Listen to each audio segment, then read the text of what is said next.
బండి సంజయ్ ఇప్పుడు కేంద్ర మంత్రి కూడా తోటి మంత్రి అయినటువంటి రైల్వే మంత్రి అశ్విని వైష్ణవ్కి కీలక లేఖ రాశారు. కరీంనగర్ హసన్పర్తి కొత్త రైల్వే లైన్ ప్రాజెక్టు పూర్తి నివేదిక డిపిఆర్ సిద్ధమైనందున నిర్మాణ పనులకు అనుమతి ఇవ్వాలని కేంద్ర హోంశాఖ సహాయ మంత్రి బండి సంజయ్ రైల్వే శాఖ మంత్రి అశ్విని వైష్ణవ్ని కోరారు. ఢిల్లీలో అశ్విని వైష్ణవ్ని కలిసిన బండి సంజయ్ ఈ మేరకు లేఖను అందించారు. కరీంనగర్ నుండి హసన్పర్తి వరకు 61.8 కిలోమీటర్ల మేర నిర్మించే కొత్త రైల్వే లైన్కి 1415 కోట్లు ఖర్చు అవుతుందని, ఈ మేరకు డిపిఆర్ కూడా సిద్ధమైందని చెప్పారు. రైల్వే బోర్డులో ఈ అంశం పెండింగ్లో ఉందని తక్షణమే ఆమోదం తెలపాలని కోరారు. కొత్త రైల్వే నిర్మాణం పూర్తయితే తన కరీంనగర్ పార్లమెంట్ నియోజకవర్గ ప్రజలకు ఎంతో ప్రయోజనం కలుగుతుందన్నారు.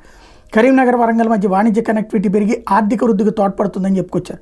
దీంతోపాటు కరీంనగర్ పార్లమెంట్ నియోజకవర్గ పరిధిలోని ఉప్పల్ రైల్వే స్టేషన్ అప్గ్రేడ్ చేయాలని, జమ్మికుంట స్టేషన్ దగ్గర దక్షిణ ఎక్స్ప్రెస్ రైలు ఆగేలా అధికారులను ఆదేశించాలని కోరుతూ బండి సంజయ్ మరో లేఖ ఇచ్చారు. ఉప్పల్ స్టేషన్ అప్గ్రేడ్లో భాగంగా ప్లాట్ఫామ్ రైల్వే స్టేషన్ భవనాన్ని ఆధునీకరించాలని, కొత్త రైల్వే సేవలను ప్రవేశపెట్టాలని కోరారు. ప్రయాణికుల రాకపోకలకు సంబంధించిన సౌకర్యాలు మెరుగుపరచాలని, పార్కింగ్ విస్తరించాలని, సోలార్ ప్యానెల్ అమర్చాలని, టికెట్ కౌంటర్, లగేజీ నిర్వహణ వ్యవస్థ మెరుగుపరచాలని ఆ లేఖలో అడిగారు.